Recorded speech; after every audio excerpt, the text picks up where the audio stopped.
Ya, Kang Iqbal dipersilahkan. Karena akan ada Terima kasih diskusi-diskusi Teh seru Nenek. selanjutnya, Selamat malam jangan lupa untuk like dan teman-teman tekan tombol sekalian. subscribe. Selamat berjumpa kembali dalam diskusi malam Jumat ya, diskusi filsafat malam Jumat.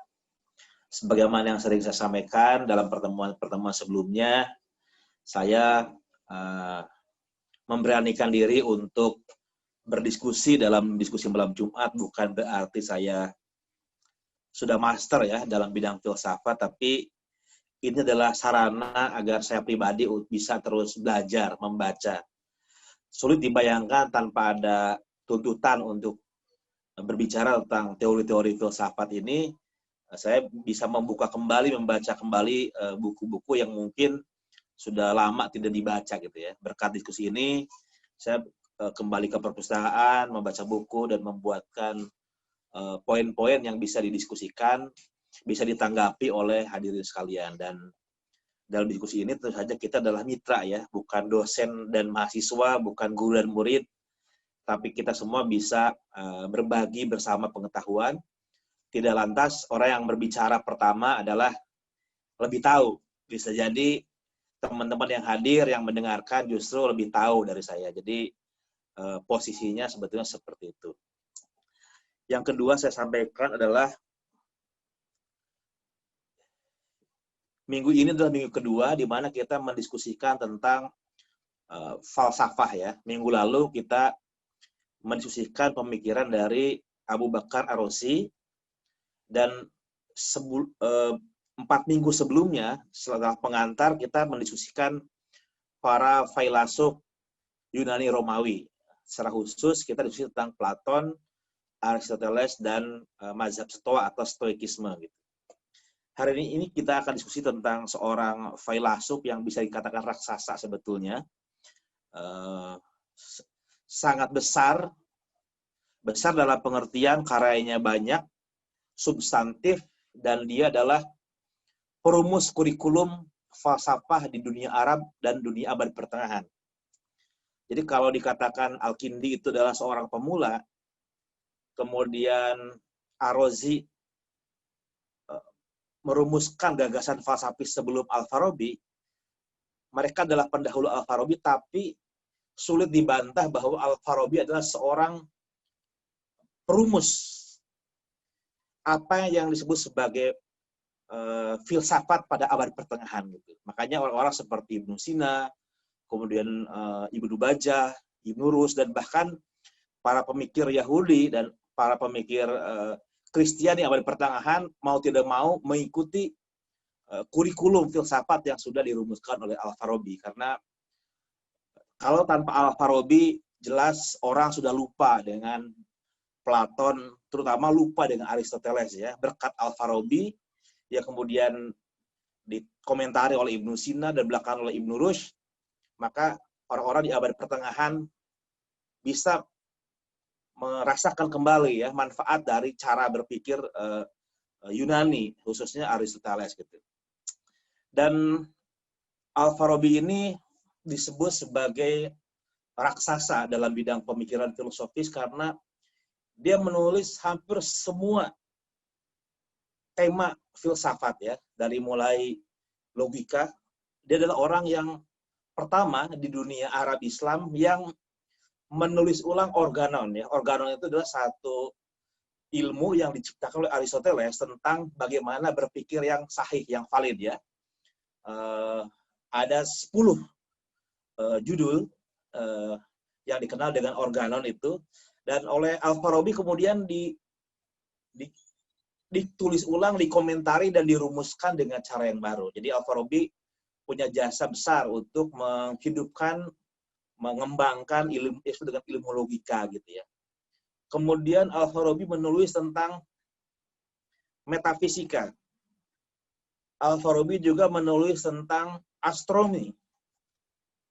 Al-Farabi menulis tentang matematika ya. Dan banyak bidang-bidang ilmu, terutama juga misalnya menulis tentang klasifikasi ilmu. Al-Farabi menulis tentang psikologi, teori tentang jiwa, kemudian tentang pewahyuan, teori kenabian, teori tentang etika, dan juga tentang politik ya. Bisa dikatakan semua cabang ilmu yang pada waktu itu berkembang, persis Al-Farabi adalah raksasa di masing-masing ilmu itu ya. Makanya mendiskusikan pemikirannya itu selain sebuah tantangan, juga pikiran-pikirannya itu membentuk sebuah sistem ya. Jadi kita agak sulit mendiskusikan satu aspek pemikiran Al-Farabi tanpa membahas aspek lainnya.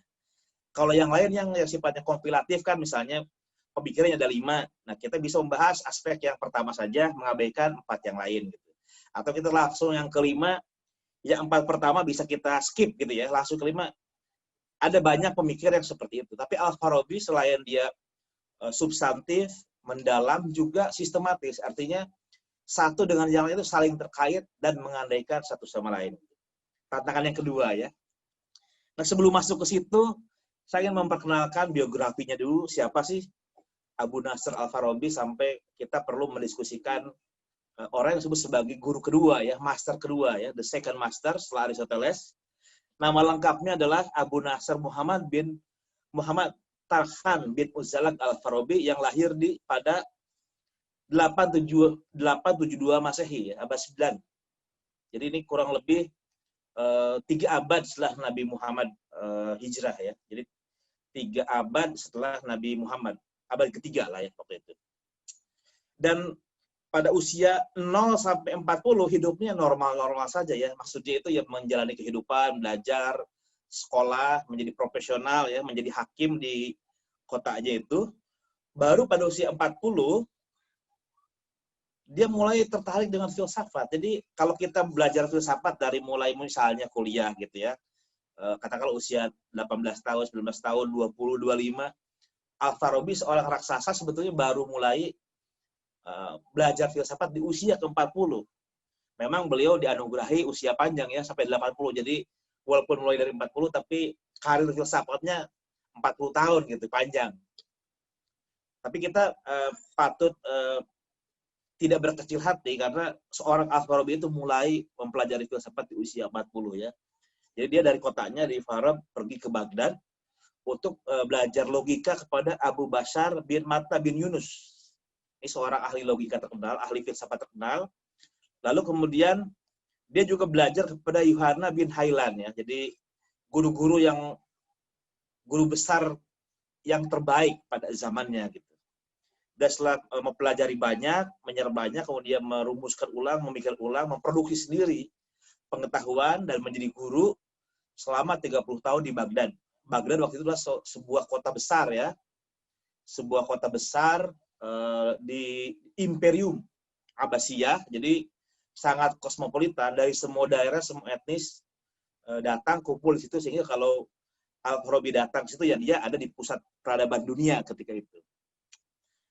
Namun di penghujung usianya, terutama setelah 30 tahun berkarir sebagai filosof ya, Baghdad mengalami semacam konflik politik ya di kalangan penguasa gitu, sehingga terjadi perang, intrik, tidak nyaman untuk orang seperti Al-Farabi. Akhirnya dia kemudian pergi keluar dari Baghdad dan akhirnya terakhir memilih untuk tinggal di Damaskus.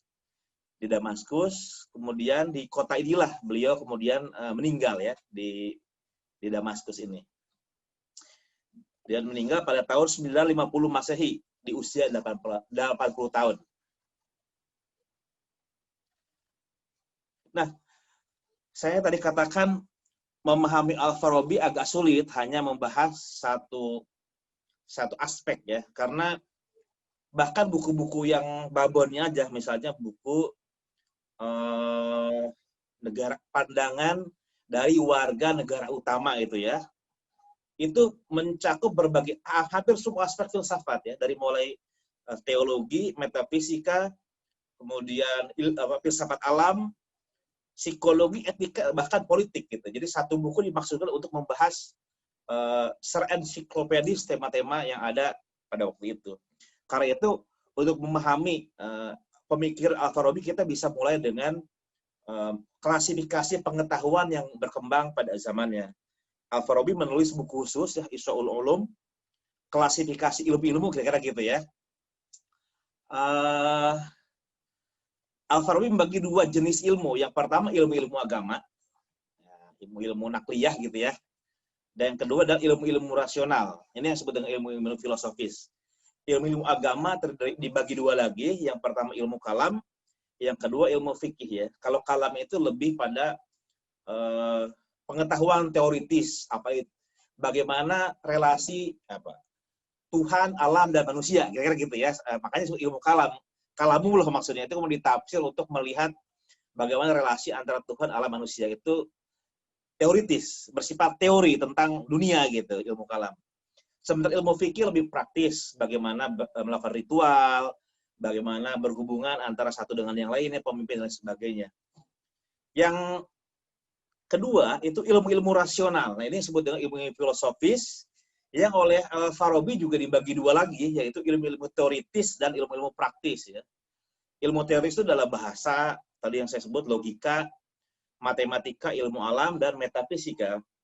Sementara praktis ada etika dan politik. Ya. Nah gabungan antara etika dan politik disebut sebagai ilmu madani. Ilmu madani oleh Al-Farabi disebut. Ya. Nah ini bagannya ya, jadi bisa dilihat bahasa itu di dalamnya misalnya ada leksikografi, morfologi, gramatika, ya, nahwu, sorof, ilmu tentang kamus, logika, ada 8, kemudian matematika, ada aritmatika, geometri, dan seterusnya, ada ilmu-ilmu alam, ya, ada fisika, ada botani, mineralogi, zoologi, kedokteran, dan lain sebagainya, ada metafisika. Metafisika dalamnya ada ontologi tentang wujud dan wujud fisik dan non fisik dan prinsip-prinsip demonstrasi, itu metafisika. Nah, sementara ilmu praktis, etika dan politik, etika itu adalah satu ilmu yang praktis bagaimana memberikan panduan manusia untuk laku hidup yang baik, untuk mencapai kebahagiaan. Nah, sementara politik adalah satu panduan bagaimana masyarakat itu membawa masyarakat atau kolektivitas kepada kehidupan yang baik. Jadi kalau etika itu untuk individual, politik untuk yang bersifat kolektif. Ya. Selanjutnya,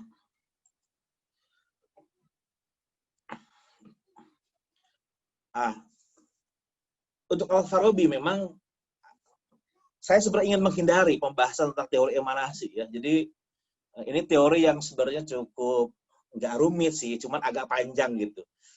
Inginnya di skip, masuk langsung ke etika tentang kebahagiaan, palingnya tentang jiwa gitu. Tapi ketika berbicara tentang main ya, jiwa, intelek, mau tidak mau ada gagasan-gagasan yang mengandaikan kita mengerti teori emanasi gitu. Jadi mau tidak mau sedikit saya ulas apa yang disebut dengan emanasi.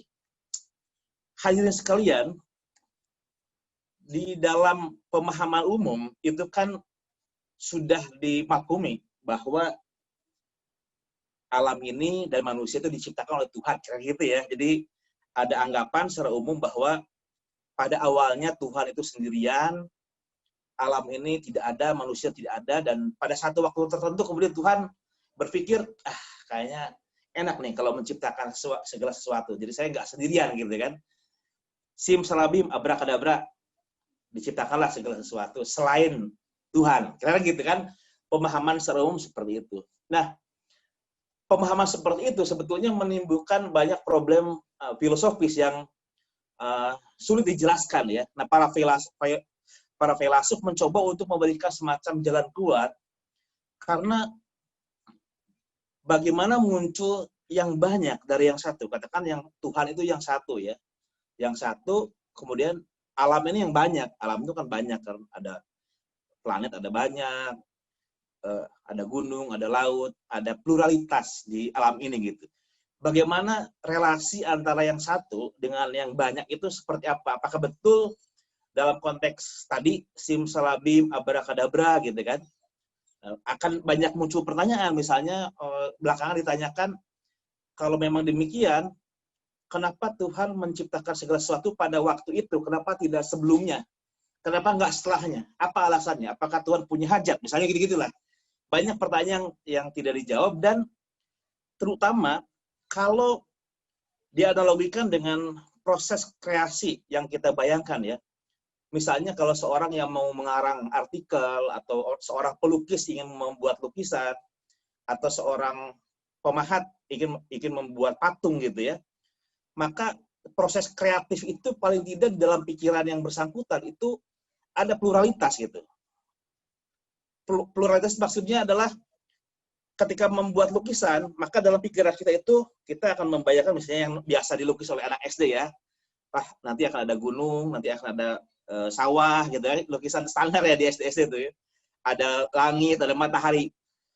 Berarti dalam yang satu itu ada pluralitas, karena sebelum proses kreatif itu terjadi, maka sudah ada semacam konseptualisasi ya, dan kemudian diwujudkan dalam kenyataan. Jadi paling enggak dari isi pikiran, dari objek pikiran, ada kejamakan dalam pikiran kita. Makanya dalam diri kita, walaupun satu, tapi ada pluralitas. Paling nggak dalam pikiran, dalam rangka menciptakan sebuah objek.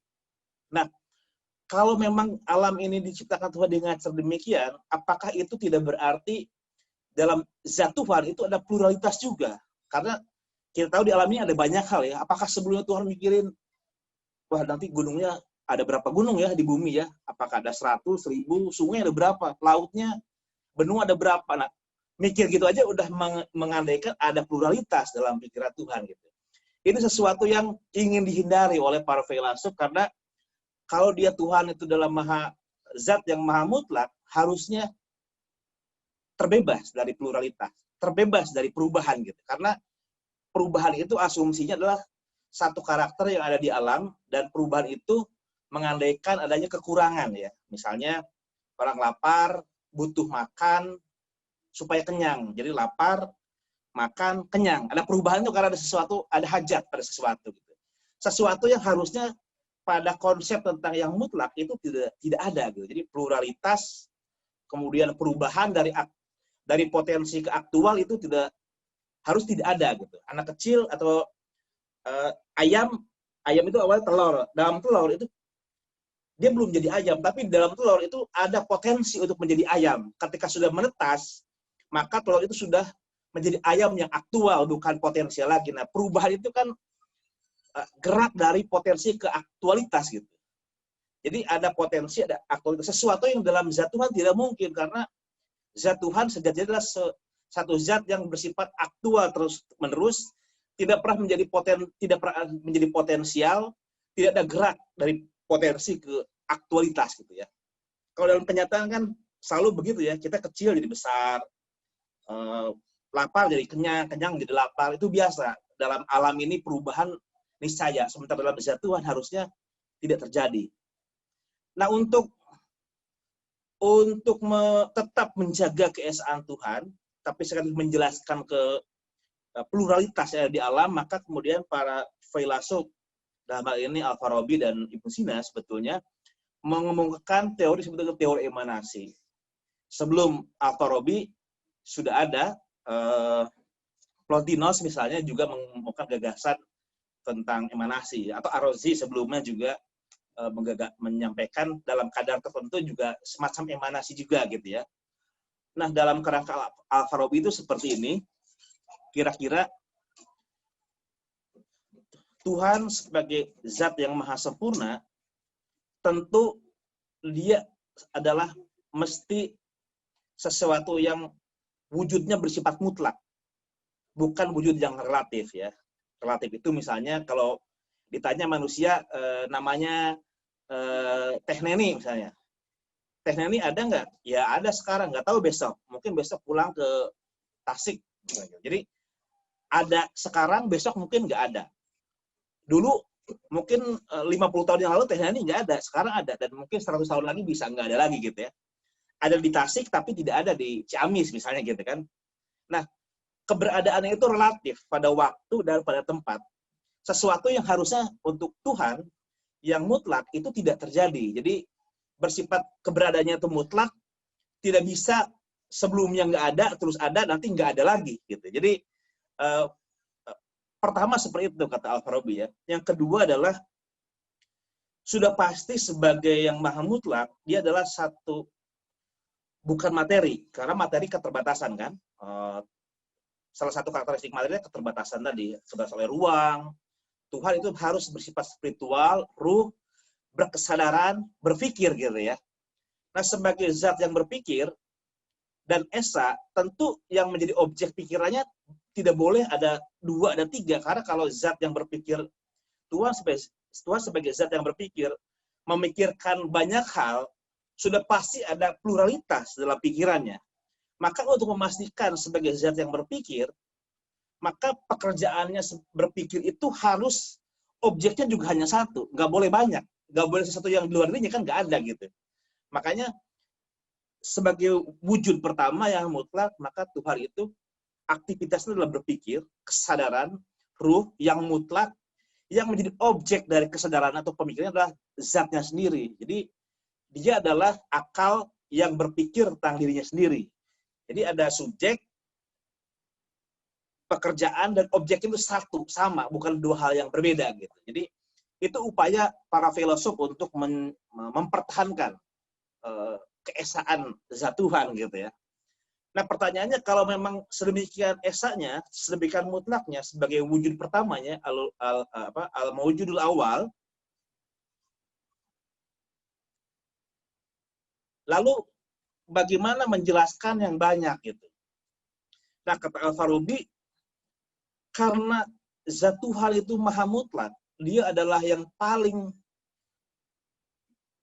maha mengetahui, yang maha cerdas, yang maha indah, yang kualitasnya paling baik, maka efek samping dari kegiatan berpikir, memikirkan tentang diri sendiri, memunculkan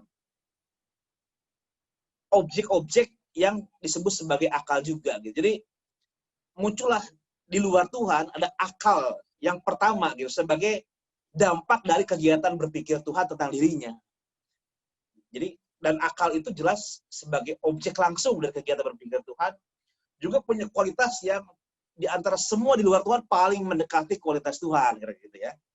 Nah, kalau Tuhan sebagai yang berpikir, memikirkan dirinya, hanya dirinya yang dia pikirkan, maka akal pertama dia punya 2 objek kan, dia memikirkan zat Tuhan sekaligus memikirkan dirinya sendiri gitu sebagai objek pemikirannya. Maka akal pertama ketika dia memikirkan Tuhan sebagai objek pemikiran, muncul akal kedua. Sementara ketika akal pertama memikirkan dirinya, maka muncul benda-benda langit kira-kira ya. Kita bisa lihat di slide yang ke-7. Nah, itunya polanya ya, cuma kecil sekali. Terus sampai kemudian akal ke-10 ya. Jadi proses berpikir itu terjadi sedemikian rupa dari mulai wujud pertama atau al-mawjudul awal sampai kemudian muncul satu wujud metafisik terakhir yang ketika dia memikirkan Tuhan tidak lagi muncul akal berikutnya. Itu disebut sebagai al-aqlul fa'al ya, intelek aktif dalam teori Al-Farabi. Intelek aktif itu dalam misalnya Plotinus disebut sebagai logos semesta. Jadi atau Roh Kudus ya.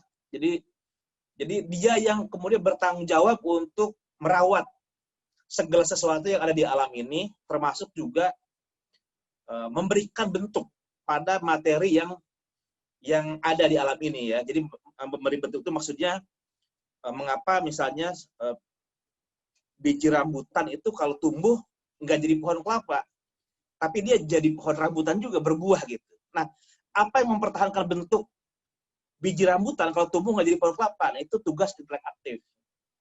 Dan semua konfigurasi yang ada di alam ini ya, kalau zaman sekarang mungkin apa konfigurasi atom-atom ya, kalau dipahami sekarang itu, yang membuat satu benda menjadi benda itu, tidak yang lain, nah itu intelek aktif. Dia adalah logos semesta yang memastikan alam-alam itu kemudian terbentuk sedemikian rupa menjadi sebuah bentuk-bentuk yang khusus gitu.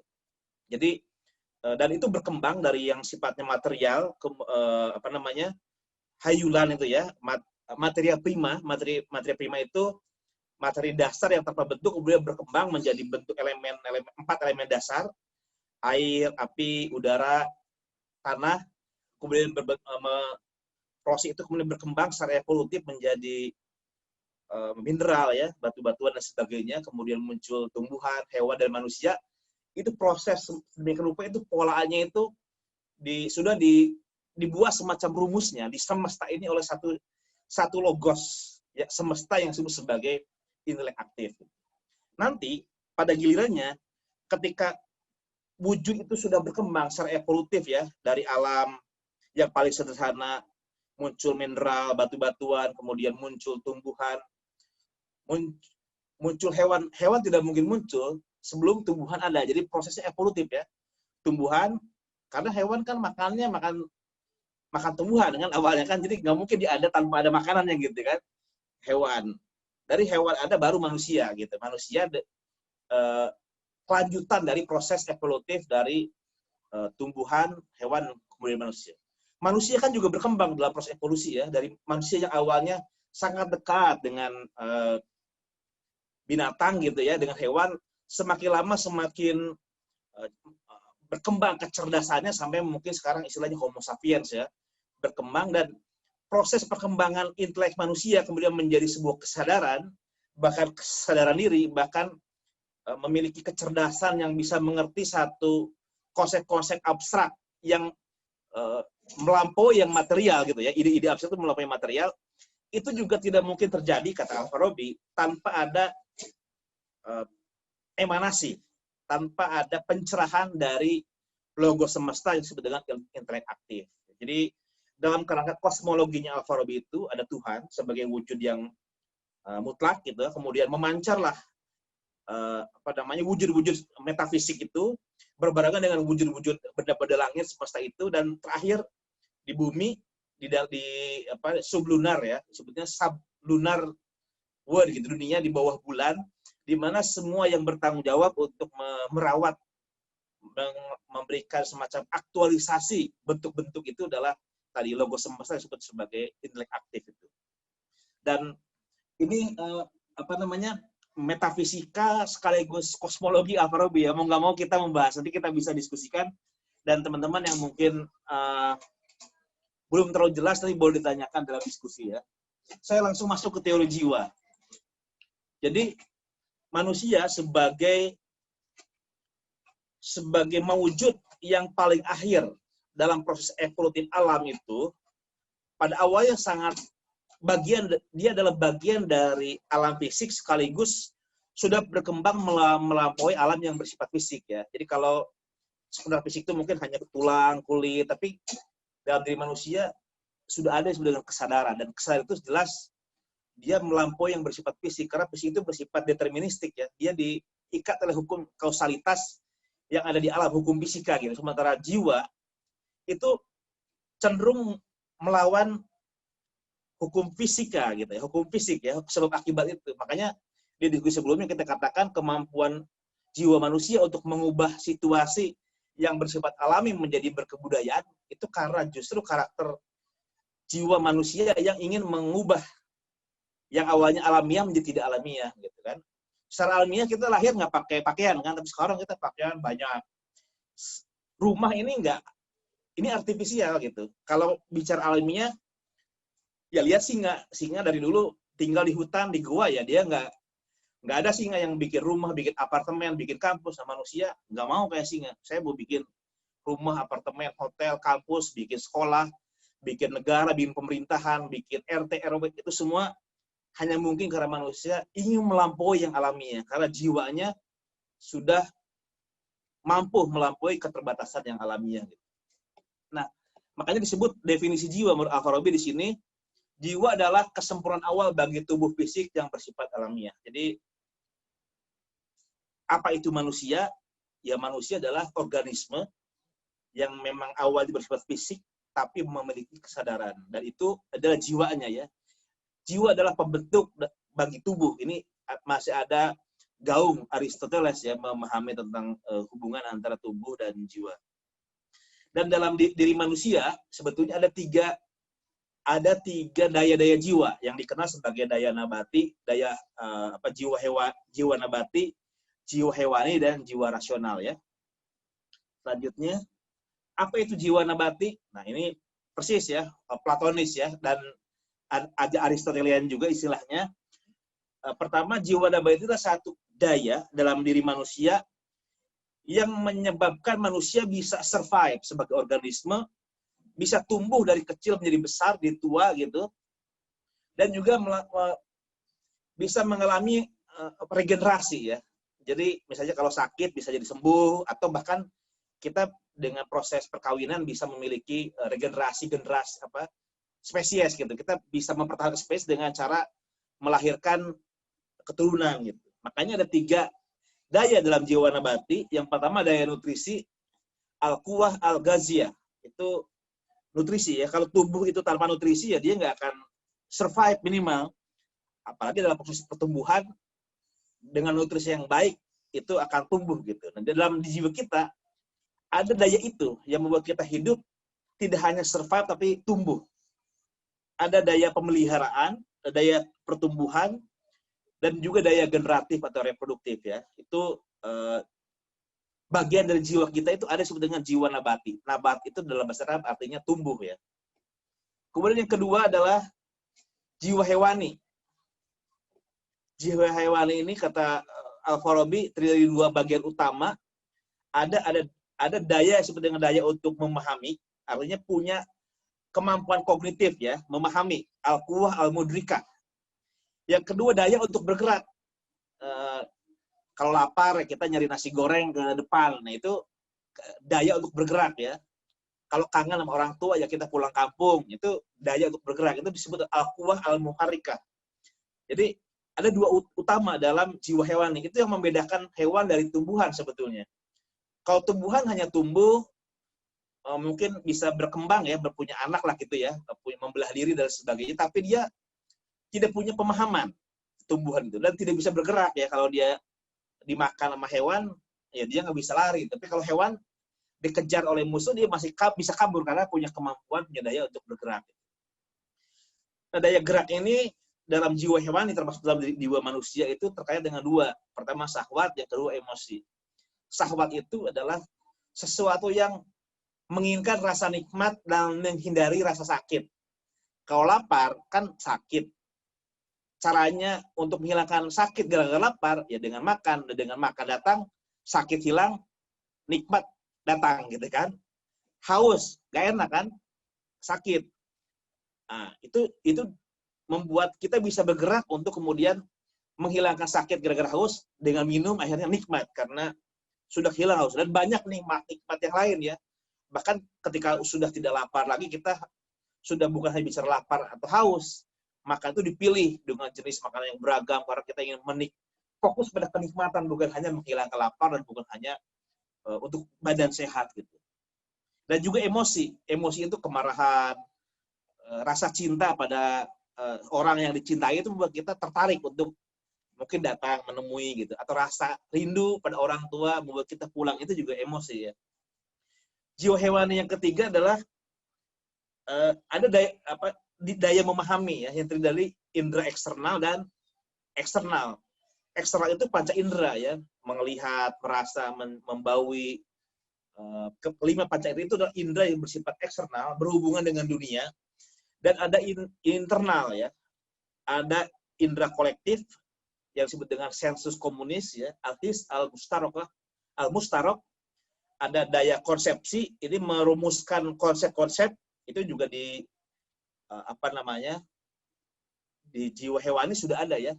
Fantasi, al-quwah al-mutakhayyilah, waham, opini gitu. Jadi opini itu adalah satu pandangan yang sebetulnya tidak ada dalam kenyataan tapi muncul dalam pikiran. Misalnya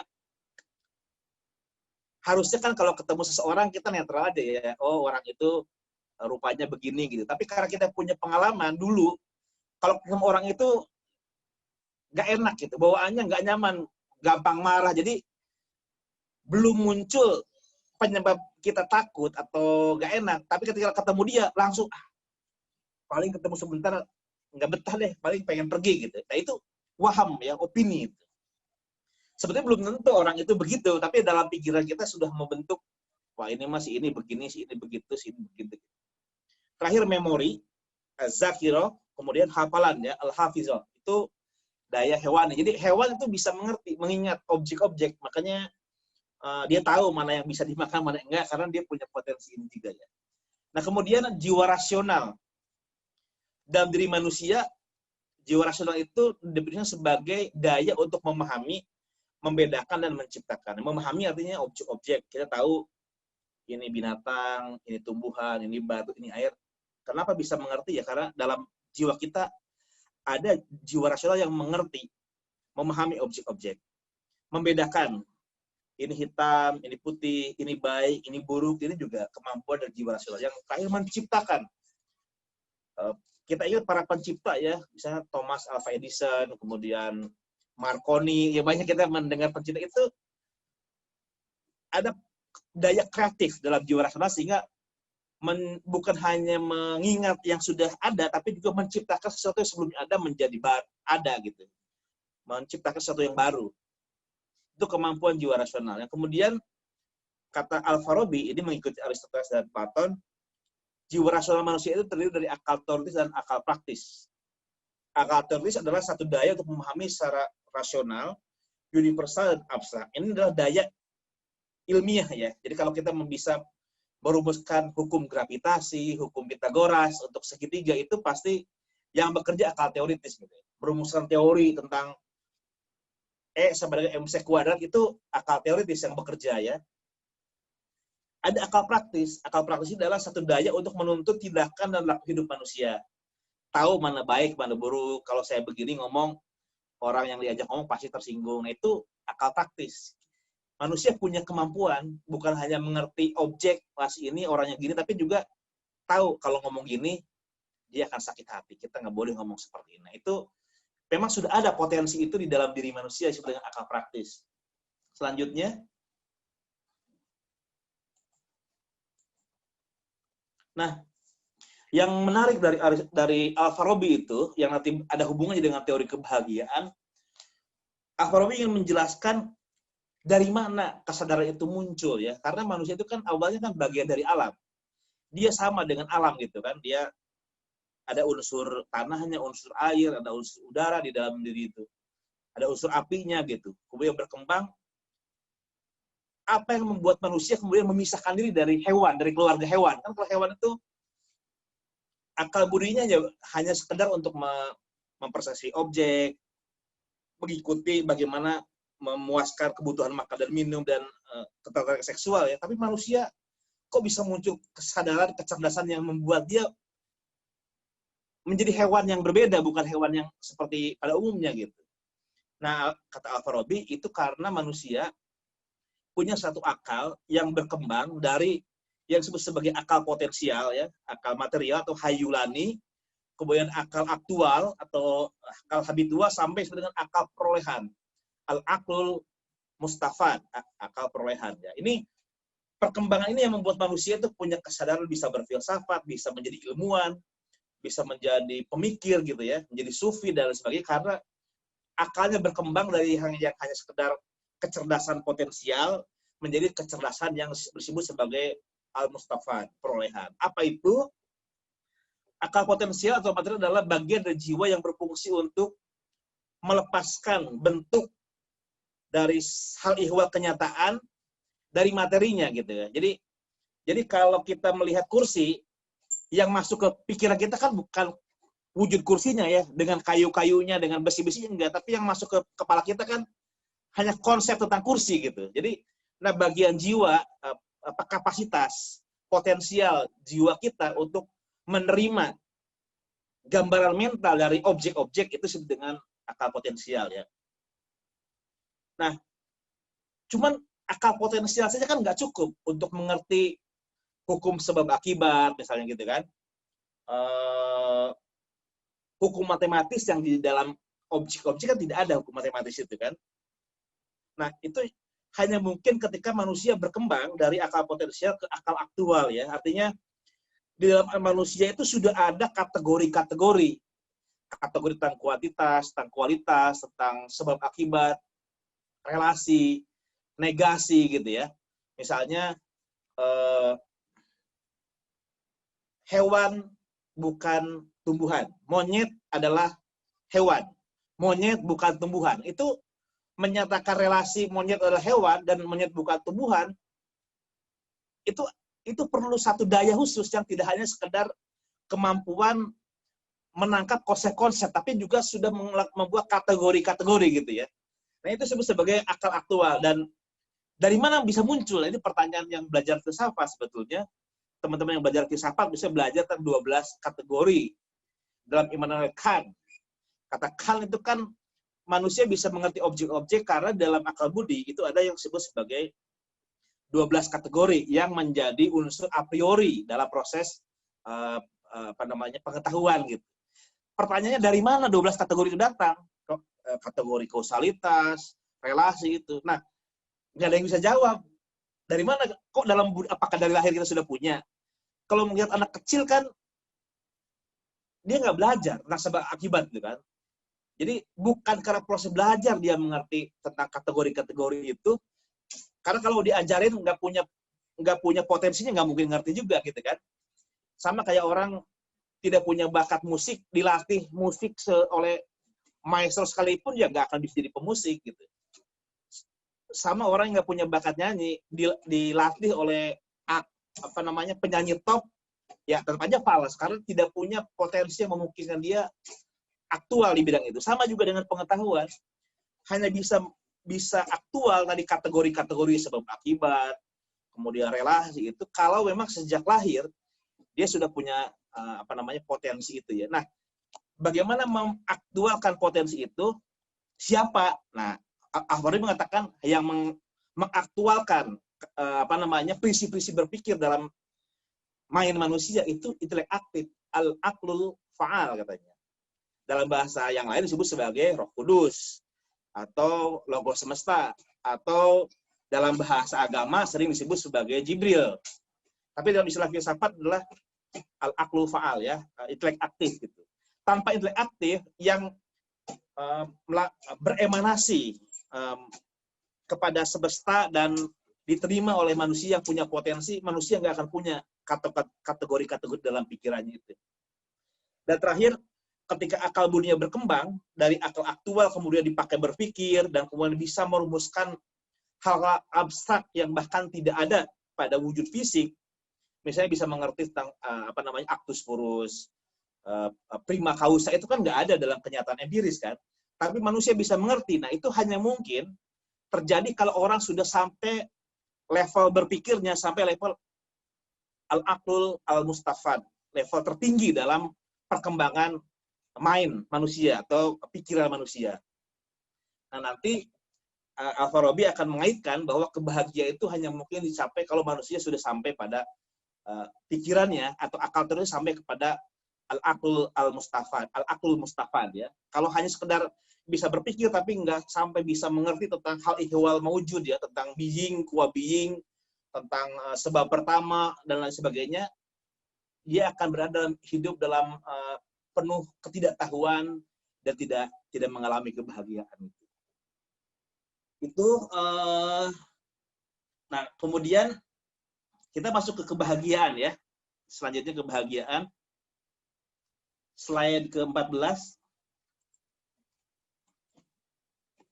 Apa itu kebahagiaan? Menurut Al-Farabi, kebahagiaan adalah tujuan akhir yang hendak dicapai dalam kehidupan manusia. Seluruh etika abad pertengahan, dari mulai Socrates, Platon, Aristoteles, bahkan Epikuros ya, kita nggak bahas Epikuros, tapi Epikuros, kalau istilahnya ataraksi ya, tapi kurang lebih sama ya, atau Stoikisme, Al-Kindi, Ar-Razi, Al-Farabi, Ibnu Sina, Ibnu Rushd, Maimonides, Thomas Aquinas, semua abad pertengahan berbicara etika, maka akanlah berbicara tentang kebahagiaan sebagai tujuan akhir hidup manusia, kira gitu ya. Nah, kata Al-Farabi, apa itu kebahagiaan? Kata Al-Farabi, kebahagiaan adalah satu keadaan di mana jiwa manusia itu bisa eksis tanpa tergantung lagi kepada materi. Nah, kalau dalam perkembangan main tadi ya, artinya orang disebut bahagia, mengalami puncak kebahagiaan kalau akalnya sudah sampai pada al-aqlul mustafad, akal perolehan. Dan orang yang sudah sampai pada level akal mustafad, dia setiap saat akan selalu terhubung, ittisal dengan al-aqlul fa'al, akal aktif. Ya, dalam bahasa agama Jibril ya, dalam bahasa yang lain Roh Kudus, Logos Semesta. Jadi orang yang mengerti tentang hal ihwal kenyataan, pengetahuan metafisis, pengetahuan puncak itu hanya mungkin dilakukan oleh mereka yang sudah terhubung dengan logos semesta. Kalau orang nggak terhubung dengan logos semesta, ya paling pengetahuannya hanya yang partikular gitu ya. Tapi pencerahan-pencerahan besar, saya bisa mengatakan mungkin orang-orang seperti Siddhartha Gautama gitu ya, Muhammad, dan banyak orang-orang hebat dalam sejarah itu bisa menemukan gagasan besar, tidak mungkin tanpa satu refleksi dalam istilah Al-Farabi, dia berpartisipasi dalam logos semesta.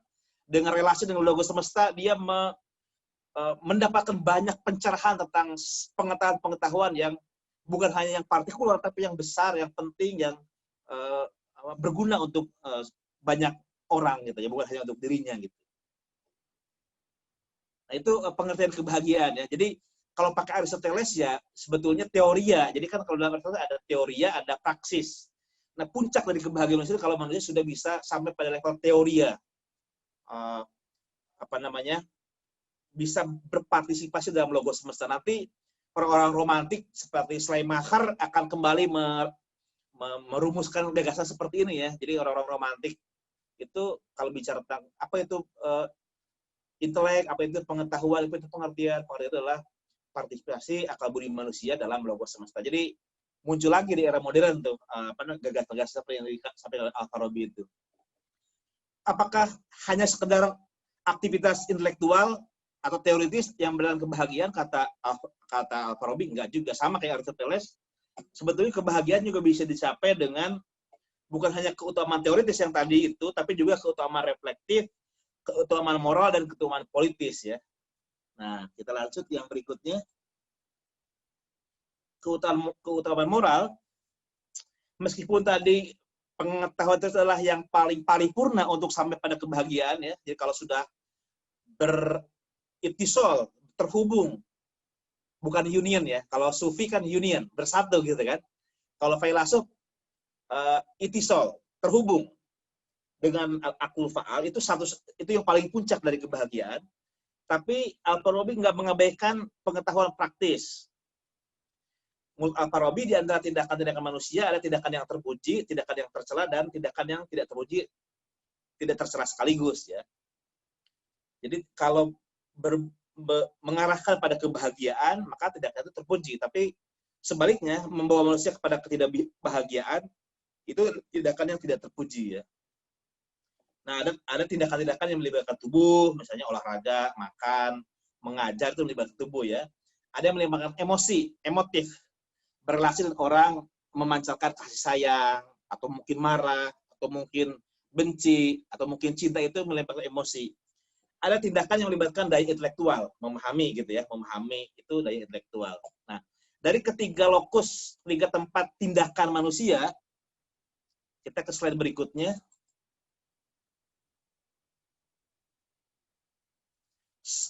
Ke slide 17 ya, slide 17. Seseorang dianggap tercela akibat tindakan yang buruk, serta dipuji karena tindakan-tindakan yang baik. Nah, ini manusia itu bisa menjadi manusia yang baik dan bisa buruk, karena manusia punya fakultas dalam dirinya untuk mengetahui mana baik, mana buruk. Gitu. Jadi kalau manusia nggak punya pengetahuan baik buruk, kita nggak bisa menjudge manusia itu baik atau buruk ya.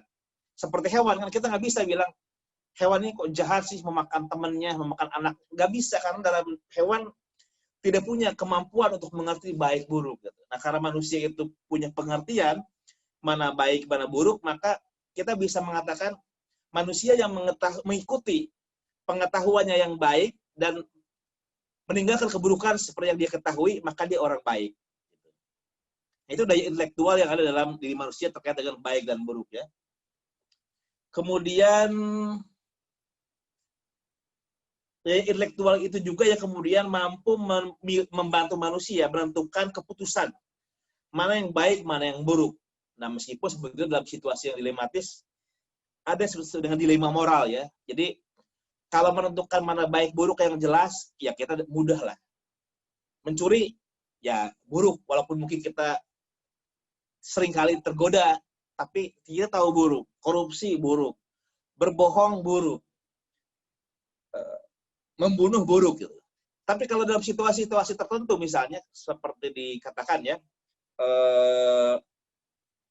W.D. Rose itu ya, kalau nggak salah berbicara tentang Kant. Kant itu kan mengatakan apa itu tindakan yang etis adalah tindakan yang mengikuti kewajiban moral gitu. Misalnya kalau dalam kewajiban moral katakan tidak boleh berbohong, kapanpun dan dimanapun nggak boleh berbohong. Tapi kebetulan di depan rumah saya ada seorang Yahudi yang masuk ke dalam rumah dan minta sembunyi, kemudian datang tentara Nazi ya. Dan tentara Nazi mengatakan, kamu lihat orang Yahudi nggak gitu. Kalau mengikuti prinsip Kantian, saya kan nggak boleh berbohong. Iya tadi masuk ke rumah saya.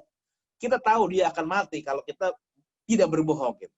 Nah, kita menghadapi situasi dilema moral kan antara menjaga kehidupan orang-orang yang tadi yang nggak kita kenal sebetulnya dengan berbuat untuk jujur. Nah, situasi-situasi dilema seperti ini kata Aristoteles itu sebenarnya manusia punya kemampuan untuk menentukan mana yang harus diambil, perbuatan mana di antara dua yang buruk itu yang paling rendah keburukannya, di antara dua hal yang baik mana yang harus didahulukan misalnya gitu ya. Itu manusia punya kemampuan. Kalau manusia sudah bisa sampai level itu, maka dia adalah punya karakter yang baik ya. Karakter yang mampu membedakan baik buruk, dan itu adalah prasyarat untuk meraih kebahagiaan pada level praktis. Terus, jadi dengan karakter yang ada, pada level teoritis jelas tadi, mengerti hal ihwal kenyataan, pada level praktis dia tahu mana baik, mana buruk, sehingga bisa bertindak, berperilaku sesuai dengan prinsip-prinsip moralitas ya. Nah, di sini berbicara, Al-Farabi juga berbicara keutamaan moral, misalnya dalam konteks hubungannya dengan nafsu ya, syahwat. Manusia, organisme pasti punya syahwat ya, ingin makan, ingin minum, ketertarikan seksual, tapi dia ugari, dia bisa menahan diri, ifah ya, untuk tidak berlebih-lebihan, dia secukupnya, proporsional. Dalam hubungannya dengan emosi, dia juga tidak berlebihan, tidak, kalau penakut buruk, tapi kalau orang nekat juga buruk, dia ada di tempat yang tepat gitu. Itu terkait dengan emosi. Nah, kalau itu bisa dikembangkan dan mencapai posisi yang optimal, maka dia akan menjadi orang yang pribadi dengan karakter yang baik, dan pada level kehidupan praktis, dia akan juga sampai pada kebahagiaan. Sebetulnya Al-Farabi mengatakan juga ya, nanti ada negara utama, tapi saya hanya membatasi karena ini bicara tentang teori kebahagiaan, etika kebahagiaan, maka cukup saya katakan kebahagiaan bagi Al-Farabi itu bisa dicapai dengan dua cara. Pertama, kebahagiaan pada tingkat teoritis, di mana manusia sudah mengoptimalkan mainnya, pikirannya, sehingga sampai pada disebut dengan al-aqlul mustafad, di mana akal manusia terhubung dengan logos semesta dan mengerti kearifan-kearifan yang universal gitu. Pada tingkat etika, tingkat moralitas, tindakan manusia bisa tahu mana yang baik dan buruk, dan pribadinya berhasrat pada kebaikan dan sangat jijik pada hal yang buruk, dan hidupnya senantiasa diarahkan oleh satu keinginan untuk berbuat baik. Nah, kalau sudah seperti itu, pada level teoritis maupun level praktis, manusia bisa mencapai paling tidak tingkat yang disebut sebagai kebahagiaan. Jadi kebahagiaan buat Al-Farabi bukan kita bisa menikmati hobi kita, bukan menikmati wisata kuliner yang memang kita mau, tapi kita betul-betul bisa mendorong perkembangan intelektual dan moral sehingga menjadi berkeutamaan mencapai perkembangan yang optimal. Demikian barangkali seperti yang biasa saya sampaikan ya, sampai 8:30 presentasi tentang Al-Farabi, mudah-mudahan jelas, mudah-mudahan kalau nanti ada yang perlu diskusikan dengan senang hati saya bisa mendengar. Terima kasih banyak, Neni. Siap. Baik, terima kasih Kang Iqbal, luar biasa pencerahan malam hari ini. Nampaknya memang diskusi dari minggu ke minggu ini temanya semakin berat gitu ya kajiannya. Tapi Kang Iqbal luar biasa menyampaikan dengan lugas, tegas, jelas, yang bisa juga dipahami oleh kita semua dengan baik. Pada intinya adalah bahwa teori kebahagiaan Abu Nasr al-Farabi memberikan pandangan bahwa tujuan akhir yang hendak dicapai dalam kehidupan manusia juga sama seperti filsuf lain yang pernah kita bahas gitu ya. Dan kebahagiaan akan sampai pada puncaknya pada al-aqlalul mustafad, dan diperoleh dengan dua cara, yakni kebahagiaan teoritis dan kebahagiaan praktis. Baik Bapak Ibu sekalian, selanjutnya saya buka diskusi interaktif, dan bisa juga Bapak Ibu menyampaikan pertanyaannya di kolom chat. Yang pertama barangkali mau siapa dulu yang mau bertanya dipersilahkan, bisa langsung dibuka mute-nya ya. Nanti dibantu sama admin untuk membuka mute-nya.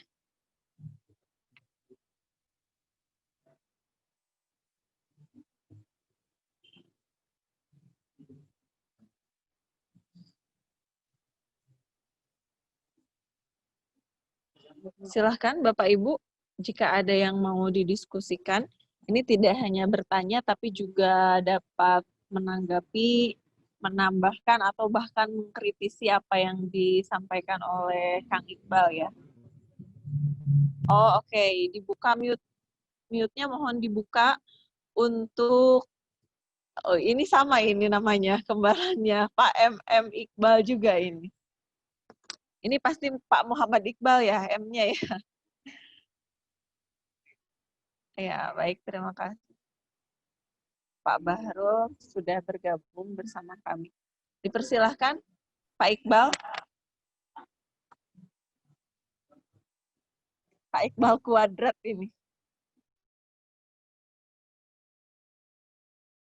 Sudah dijadikan co-host Pak, jadi Bapak tinggal buka saja mute-nya.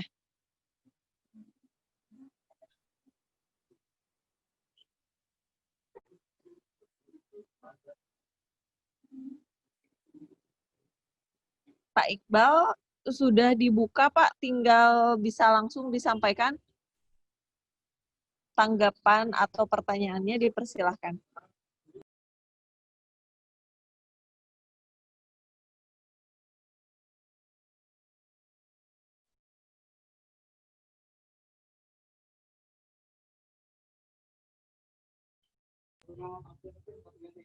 Pak Iqbal, bisa mendengar suara saya Pak?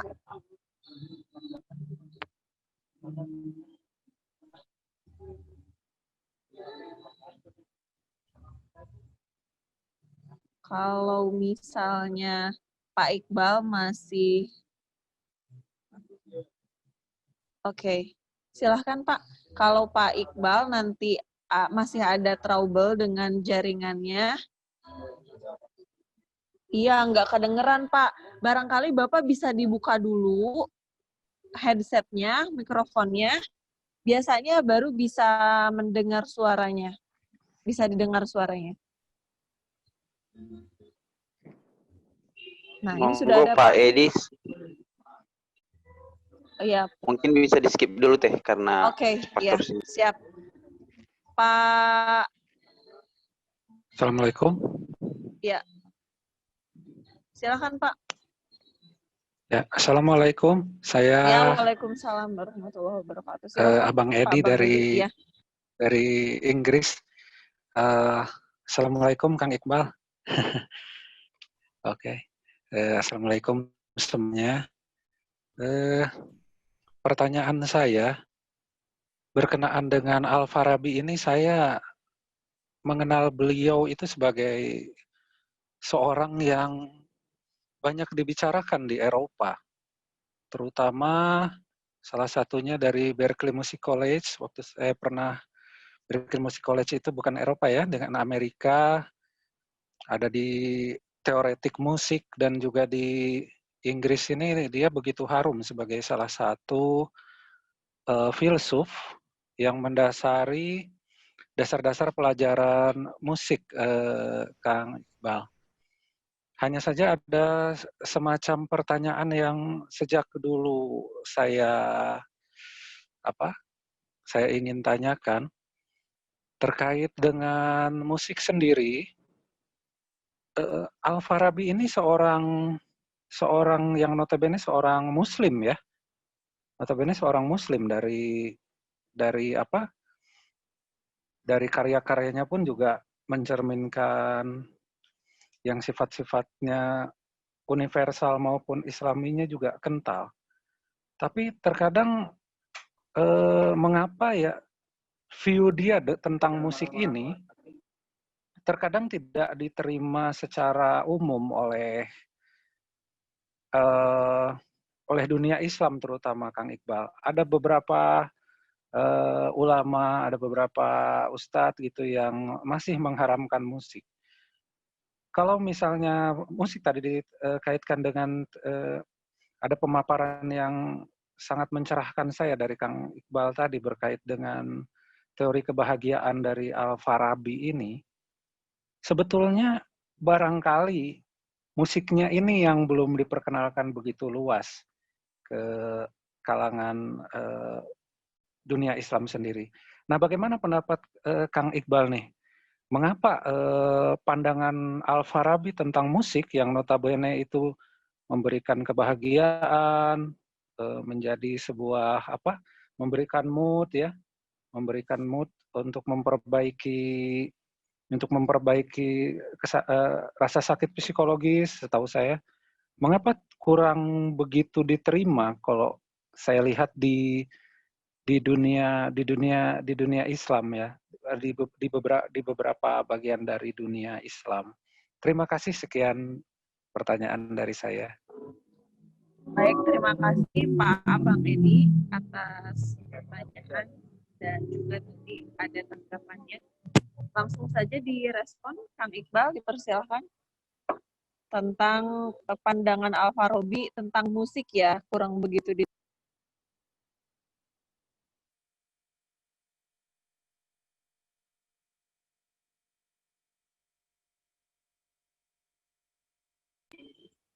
Kang Iqbal. Terima kasih untuk Kang Edi ya, Pak Edi. Ini dari Postmode. Setiap minggu selalu ikut ini dan selalu secara aktif ya memberikan komentar. Saya sangat senang dengan beliau. Dan pertanyaan terakhir tentang Al-Farabi ini juga menarik karena memang salah satu karya Al-Farabi yang juga banyak dikomentari adalah tentang musik ya. Dia menulis satu kitab namanya Kitabul Musiqo Al-Kabir. Diterjemahkan dalam bahasa Inggris menjadi The Grand Theory of Music ya. Jadi teori besar tentang musik ya. Banyak dikomentari gitu. Dan pertanyaannya, mengapa di dunia Islam sendiri kurang begitu diapresiasi ya soal musik ini ya, teori musik dari Al-Farabi ini. Saya juga sebenarnya sangat heran ya, kenapa bukan hanya musik sebetulnya. Kesenian secara keseluruhan itu nggak terlalu begitu berkembang di dunia Islam ya. Padahal kalau kita berbicara tentang teologinya itu kan Tuhan itu bukan hanya disebut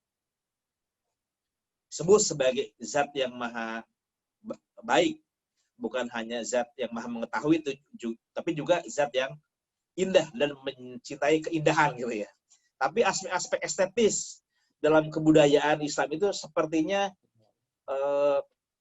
tidak begitu berkembang gitu ya. Jadi di antara yang tidak berkembang ya musik itu ya. Jadi ada satu asumsi bagi banyak orang bahwa orang yang kemudian terlalu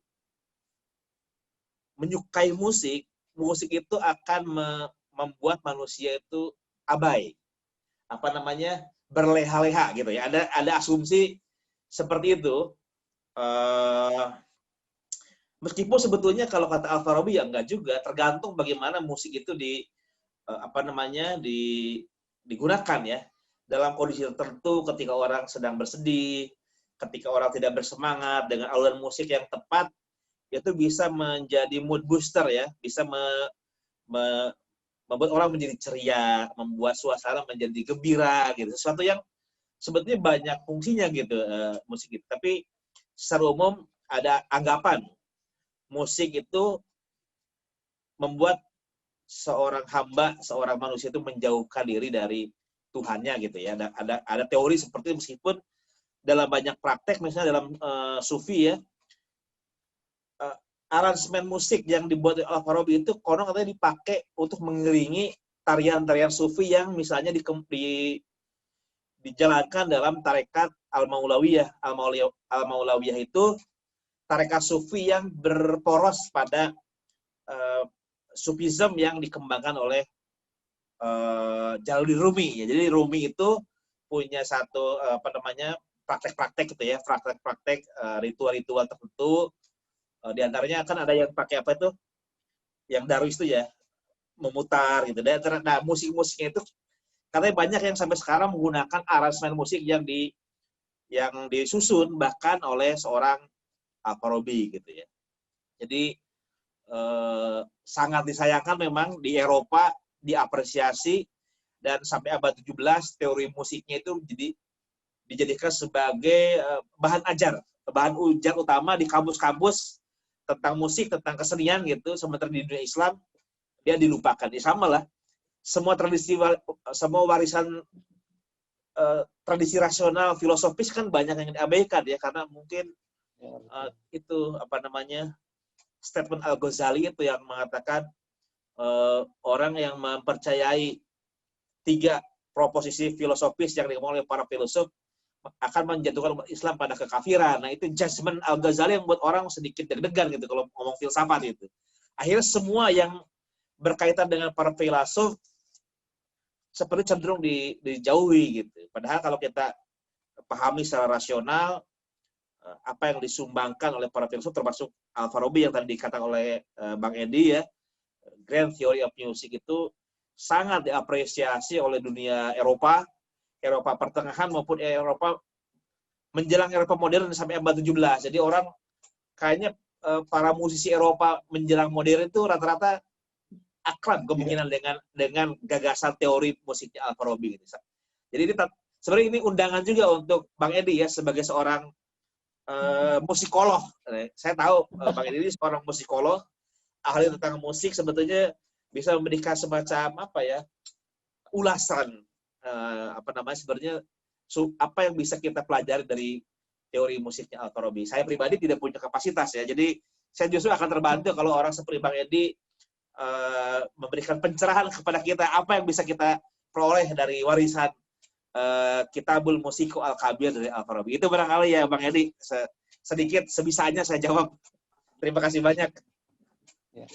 Siap. Kang Iqbal, ini ada pertanyaan lagi. Mohon berkenan untuk membahas kelemahan atau kekurangan dari etika keutamaan yang bisa dilengkapi oleh pandangan-pandangan etika lainnya. Ini dari Pak Petrus. Dipersilahkan Kang Iqbal sebelum nanti menjawab lagi pertanyaan dari Pak Iqbal.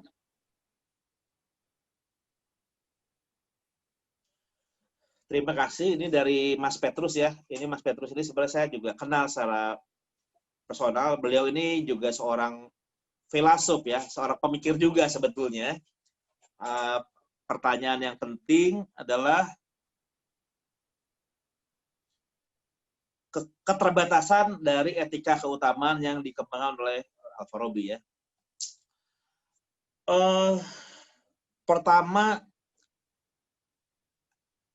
sama seperti semua etika abad pertengahan, etika klasik, etika keutamaan, dia bersifat perfeksionis ya. Perfeksionis artinya dia mengajarkan tentang jalan kesempurnaan. Nah, dia seperti tidak memberikan ruang bagaimana berbicara kehidupan etis dalam sebuah kondisi yang dalam tanda petik tidak sempurna. Dalam pengertian misalnya kalau bicara etika modern itu kan negara itu kita perlu berbicara tentang satu sistem sosial yang memberikan ruang yang sama kepada orang untuk bebas mengikuti apa yang dianggapnya sebagai baik gitu ya. Tanpa kemudian kita mendiktekan bahwa kamu baiknya begini, kamu baiknya begitu, tapi negara sendiri harus merupakan negara yang bebas dan setara misalnya gitu. Nah, salah satu keterbatasan dari teori-teori etika keutamaan adalah dia tidak memberikan satu rumusan misalnya gagasan tentang kebebasan individu. Tidak ada tuh dalam etika keutamaan ya. Dia seperti memberikan satu arahan, pedoman bagaimana manusia untuk mengembangkan potensi secara optimal gitu. Kelebihan, tapi keterbatasannya adalah tadi belum ada gagasan tentang kebebasan. Yang kedua, dalam etika keutamaan itu belum berbicara tentang relasi antar manusia ya, relasi antar manusia misalnya hubungannya apakah hubungan yang eksploitatif atau hubungan yang sifatnya saling tergantung, saling menguntungkan dan sebagainya, itu belum berbicara tentang etika yang mengarah ke situ ya. Kemudian gagasan tentang welas asih juga saya kira tidak begitu mendapat perhatian ya. Jadi etika keutamaan itu dia berbicara tentang satu sikap etis yang ketat, rasional, kansian ya. Kalau sekarang itu kalau era baru itu sangat kansian ya, satu rigorus. Tapi di dalamnya kita seperti tidak diberikan satu dorongan untuk misalnya berbicara tentang etika kepedulian. Bagaimana kita bisa memberikan ruang bagi mereka yang tertindas, mereka yang terpinggirkan, mereka yang nggak punya rumah, mereka yang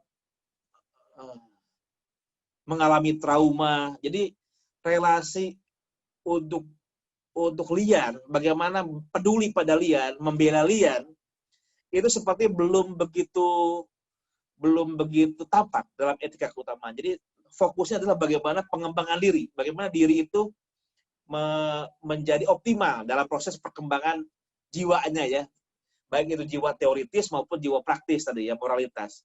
Tapi bagaimana kita peduli pada sesama itu seperti masih absen dalam gagasan etika keutamaan, termasuk dalam Al-Farabi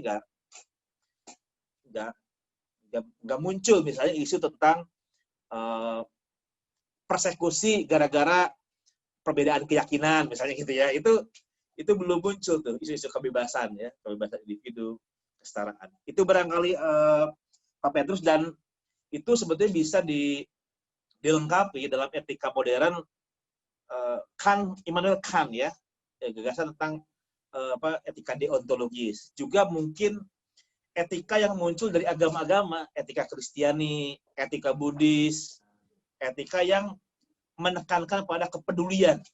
Termasuk juga mungkin etika-etika yang muncul era kontemporer seperti yang dikamukan oleh orang-orang feminis misalnya ya, berbicara tentang kepedulian dan sebagainya. Itu barangkali Pak Petrus yang bisa saya sampaikan, mudah-mudahan tidak mengecewakan. Ya, siap Kang Iqbal. Ini ada lagi pertanyaan dari Pak Iqbal, 3 pertanyaan. Yang pertama, mengapa Al-Farabi tidak menjelaskan langkah-langkah tertentu untuk mencapai akal aktif atau al-akal al-fa'al? Kemudian, mengapa Al-Farabi mengembangkan teori emansi tentang akal menjadi 10, bukan 3, 4, 5, atau jumlah yang lainnya? Dan apa relevansi filsafat Al-Farabi dengan masa kini? Silakan Kang Iqbal.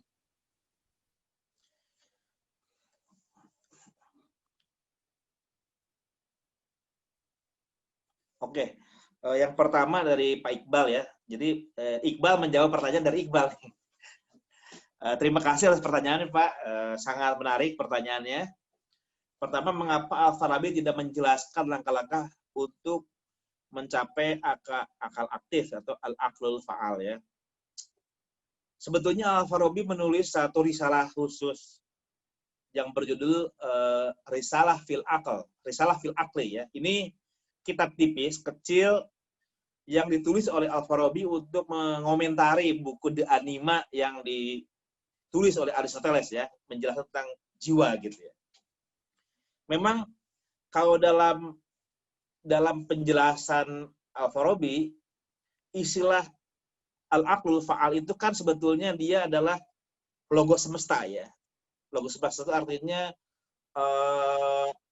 kalau dalam bahasa agama mungkin sama dengan Roh Kudus atau Jibril gitu ya. Sesuatu yang bukan manusia. Dia adalah satu tempat, bukan tempat ya.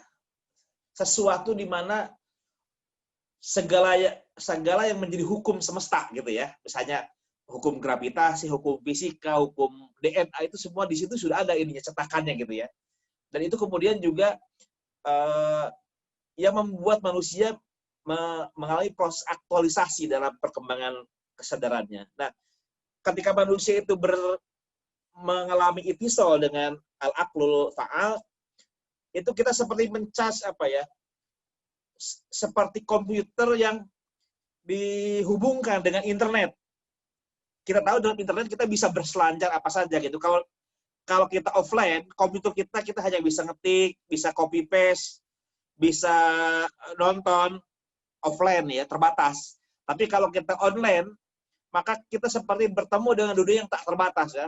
Kita bisa mengakses film baru, kita bisa membaca pengetahuan baru. Itu analogi jiwa yang bisa terhubung dengan al-aqlul fa'al. Jadi aqlul fa'al itu semacam storage ya di alam semesta ini. Nah, langkah-langkahnya memang Al-Farabi tidak, sebagai seorang filsuf, tidak memberikan penjelasan ya. Sebetulnya ada, kalau kita membaca sedikit ya di buku Tafsirus Sa'adah. Jadi Al-Farabi menulis beberapa buku kecil. Tafsirus Sa'adah itu adalah terjemahannya itu The Attainment of Happiness, bagaimana meraih kebahagiaan. Kemudian At-Tanbih ala Sabili Sa'adah. Nah, itu tema-tema yang sebenarnya Al-Farabi menjelaskan bagaimana proses manusia bisa sampai pada al-aqlul mustafad, dari akal perolehan, sehingga bisa terhubung dengan akal aktif. Tapi ya lagi-lagi bukan dalam pengertian misalnya sufi ya. Sufi itu kan lebih konkret. Makomat wal ahwal itu ya. Misalnya jangan berbohong, jangan ini, jangan itu, terus sabar, zuhud, waro, itu ada tahapan-tahapannya untuk manusia itu bisa kemudian sampai pada level syariat, makrifat, hakikat itu ya. Itu ada ajarannya gitu. Nah, kalau Al-Farabi sebagai filsuf, dia tidak memberikan semacam langkah-langkah yang praktis seperti apa supaya budi manusia itu bisa sampai gitu. Hanya dikatakan manusia harus melakukan investigasi, belajar, kemudian belajar, mengajar, penelitian, refleksi. Jadi ada 4 yang dikatakan oleh Al-Farabi ya. Jadi belajar, mengajar, peneliti, investigasi terhadap alam semesta, refleksi. Jadi hanya menyebutkan 4 itu. Cuma bagaimana prosesnya Al-Farabi tidak menjelaskan. Betul kata Pak Iqbal, memang tidak menjelaskan secara detail ya. Kemudian yang kedua, mengapa Al-Farabi mengembangkan teori emanasi itu menjadi 10 ya. Kalau dalam Plotinus kan tidak banyak tuh. Hanya emanasi itu hanya Tuhan, roh dunia gitu ya. Terus hanya 2-3 fase dalam teori emanasi Plotinus itu. Al-Farabi 10. Sesuatu yang baru, hanya pada Mas Al-Farabi itu ada 10 ya. Zaman Aristoteles, zaman Plotinus, Propiri yang juga bicara emanasi tidak menyebutkan 10. As-Sawani sama al-aqlul fa'al itu. Nah, ini ada kaitannya dengan perkembangan terbaru dalam bidang astronomi pada zaman yang jadi Al-Farabi itu hidup di Baghdad di saat Baghdad sedang mencapai the golden age ya. The golden age itu. Jadi era emas di mana ilmu pengetahuan dikembangkan, penelitian dikembangkan. Nah, di antara pencapaian ilmiah yang ada pada masa Al-Farabi itu adalah adanya observatorium di Baghdad yang besar. Dia meneliti objek-objek langit ya, perkembangan perputaran bintang, planet-planet baru. Nah, pada masa Al-Farabi itulah muncul temuan-temuan yang dilakukan oleh para astrofisikawan namanya atau apa waktu itu ya, astronom.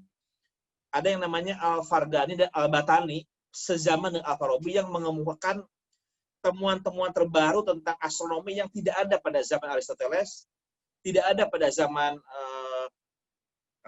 Plotinus, dan baru pada masa itulah muncul penemuan-penemuan planet misalnya gitu ya, dan bintang-bintang, sehingga kemudian Al-Farabi mengaitkan proses emanasi itu dengan perkembangan tadi itu, penemuan bintang dan planet pada masa abad ke-9 menjelang abad 10 di Baghdad. Jadi banyak dipengaruhi oleh astronomi yang bersifat empiris.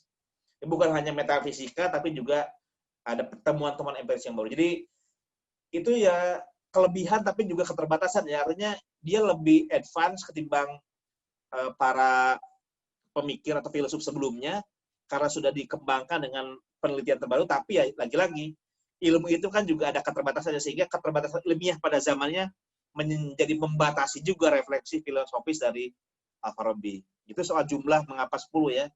Jadi 10 itu ada hubungannya tadi dengan langit, asumsi tentang kosmologi, ada langit, langit luar, langit tetap, terus kemudian muncul Saturnus, terus matahari sampai akhirnya ke bumi gitu. Itu barangkali ya, mudah-mudahan Pak Iqbal tidak mengecewakan. Kalau mengecewakan ya berarti harus kita baca bareng-bareng lagi bukunya Al-Farabi ya. Terima kasih Pak. Kang Iqbal, ini ada pertanyaan lagi dari Pak Sabara Nuruddin. Konsep kebahagiaan itu kan sudah sejak lama dibahas oleh sejak zaman filosof besar Yunani. Mereka memperkenalkan konsep eudaimonia yang juga mencakup kebahagiaan teoritis dan praktis. Adakah sesuatu yang baru dari Al-Farabi mengenai konsep kebahagiaan dari Al-Farabi itu?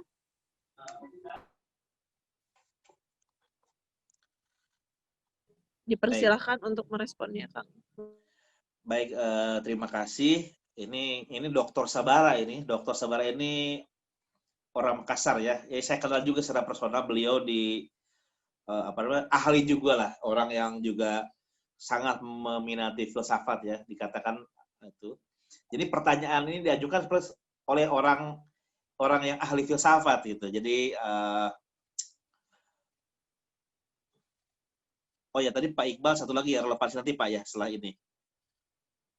Memang betul kata Dr. Sabara bahwa sebetulnya teori kebahagiaan itu ya secara umum dunia Islam dengan Yunani Romawi sama. Secara umum mereka adalah kalau bicara etika pasti etika kebahagiaannya. Rata-rata ya platonis lah.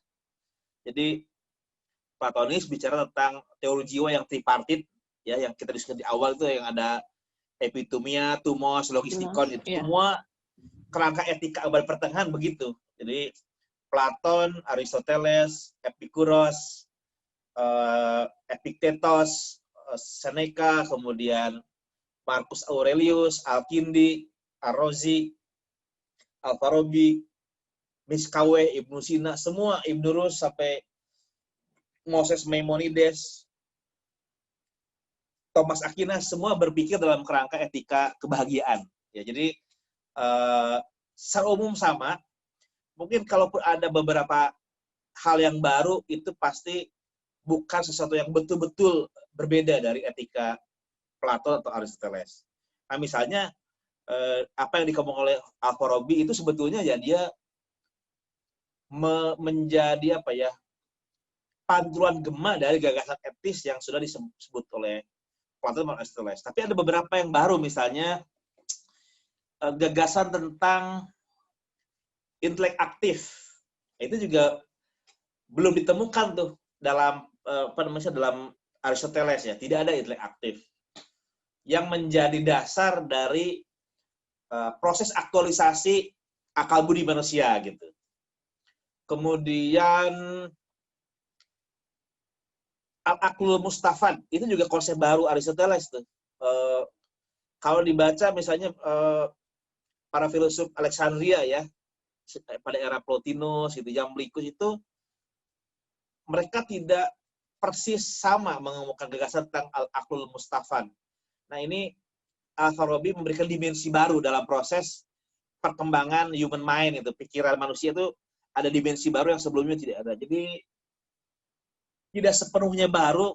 Dr. Sabara dia berpikir dalam kerangka besar eudaimonia etik ya, etika eudaimonia, etika kebahagiaan, etika virtue etik. Kalaupun ada satu dua hal baru yang tidak pernah betul-betul mengubah struktur dasar dari teori kebahagiaan Yunani. Jadi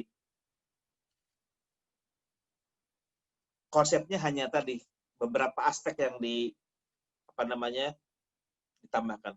Paling juga pengaruh dari katakanlah agama-agama monoteistik ya, Kristianitas, Yahudi, berbicara tentang kehidupan setelah kematian. Nah, itu juga mungkin satu dimensi baru yang pada masa Yunani Romawi tidak ada ya.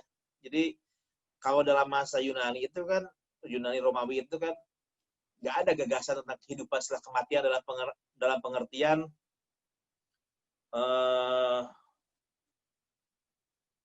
ada jiwa yang setelah kematian itu bertahan, kemudian mencapai kebahagiaan, kira-kira gitu. Nah, dalam etika Islam dan Kristen itu ada gagasan yang pada masa Yunani itu tidak ada ya. Dan itu tidak banyak sebetulnya. Jadi kalau kita bicara Al-Farabi ya sebetulnya ya kita seperti membaca kembali Aristoteles, baca kembali mazhab Stoa dan lain sebagainya. Paling dia membuat konfigurasi dari sumber-sumber yang sudah ada. Jadi dari Aristoteles diambil aspek apanya, dari Stoa apanya gitu kan, kemudian dipadukan, ditambah sedikit dari dia dan kemudian adalah karya Al-Farabinya gitu. Tapi tidak mengubah struktur dasar secara keseluruhan etika eudaimonia dari Yunani. Begitu Pak Sabara ya, mudah-mudahan memuaskan ini. Oke, Kang Iqbal. Tadi pertanyaan dari Pak Iqbal, satu lagi, apa relevansi filsafat Al-Farabi dengan masa kini? Belum Terima dijawab. kasih, mohon maaf. Yang ketiga kepotong tadi karena ada chat dari Dr. Sabara. Jadi sebetulnya pertama Al-Farabi itu kan berpikir dalam kerangka sebuah Jadi Al-Farabi itu hidup di zaman di mana masyarakat itu terpecah belah oleh aliran-aliran paham keagamaan ya. Sunni, Syiah, kira-kira gitu ya. Pokoknya orang kalau sudah berpikir dalam kerangka satu paradigma aliran keagamaan tertentu, ya agak sulit berdialog ya, berketemu gitu. Jadi dialog itu kalau dasarnya itu berbeda-beda, acuannya, ya paling bisa ya menghormati kan, tapi nggak ada proses yang ada bahasa yang menjembatani antara satu kelompok dan kelompok lain. Nah, Al-Farabi itu pada masa itu seperti menawarkan gitu, teman-teman, oke lah kita kalau pandangan keagamaan kan beda-beda nih, tapi kita masih bisa ketemu dalam bahasa yang rasional dengan wacana filosofi. Jadi apapun agamamu, apapun sektemu, apapun denominasimu, oke, itu pilihan privat, pilihan komunitas Anda gitu. Tapi kalau kita bicara tentang kemanusiaan, tentang ilmu pengetahuan, bicara tentang budi pekerti, kita bisa pakai sebuah wacana filsafat yang rasional gitu. Itu pertama ya, tawaran Al-Farabi adalah rasionalisme yang bisa mengatasi partikularisme doktrin-doktrin teologi dan kelompok. Jadi rasionalitas itu jalan untuk dialog. Itu warisan Al-Farabi. Yang kedua adalah dia memberikan satu rumusan untuk arahan ya. Kalau manusia itu ingin menjadi manusia yang menjalani hidup yang bermakna gitu kan. Kadang-kadang manusia itu di era modern kita seperti dibiarkan untuk mengembangkan potensi-potensi intelektual tapi tidak diberikan panduan bagaimana mengembangkan kepribadian sehingga kita sampai pada level kepribadian yang optimal, yang sempurna, yang paripurna gitu. Kita diajarkan matematika, fisika, kita diajarkan komputer, bahasa Inggris dan sebagainya. Tapi kita nggak tahu tujuan hidup kita apa gitu. Jadi keahlian banyak, skill banyak, tapi bagaimana memaknai tujuan hidup itu tidak diberikan dalam era modern. Nah, Al-Farabi ini seperti memberikan panduan. Oke, punya banyak pengetahuan, bagus. Bekerja, bagus. Tapi ingat bahwa yang menjadi tujuan hidup kita pada ujungnya adalah kebahagiaan. Dan kebahagiaan itu hanya bisa dicapai bukan dengan makan banyak, bukan dengan uang yang banyak, bukan dengan jabatan yang tinggi, tapi mengembangkan dimensi rasional dalam diri kita, baik itu pada level teoritis maupun pada level yang bersifat praktis, budi pekerti.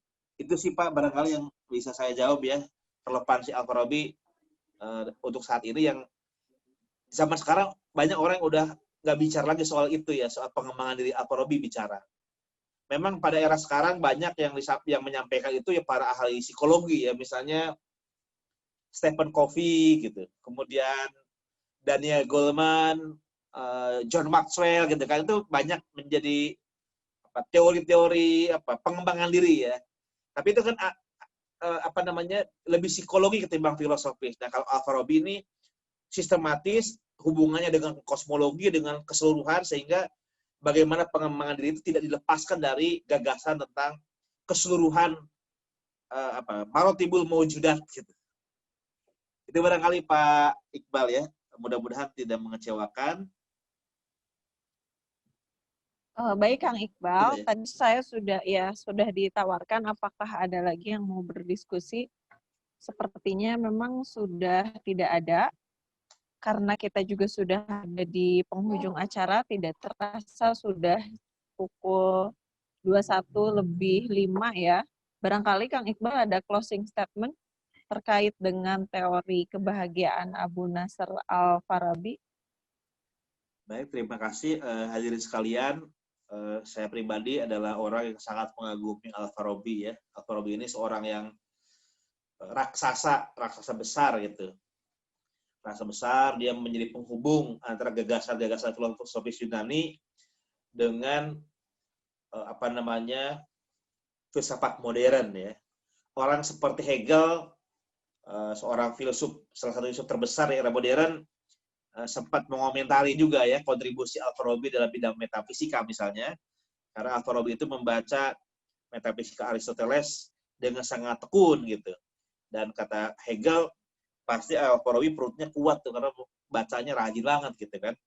Jadi artinya dia berjasa untuk pengembangan filsafat hingga zaman sekarang, dan membaca kembali Al-Farabi itu mengingatkan kita kembali dengan warisan harta karun yang lama tertutupi oleh pasir, oleh tanah, yang nggak pernah kita lihat, tapi sebenarnya ada, dan dengan segala kajian kita seperti membuka kembali lapisan-lapisan pasir tanah yang menutupi, kemudian mengambil kembali dan membersihkannya dari kotoran, dan kemudian kita menemukan sesuatu yang berharga. Mudah-mudahan dengan diskusi Al-Farabi, spirit Al-Farabi ya, untuk mendorong kita tetap mengembangkan diri, mencari pengetahuan, mengembangkan akal budi kita, baik teoritis maupun praktis, betul-betul bisa menjadi inspirasi kita menjadi manusia modern, tapi juga sangat concern dengan keutamaan.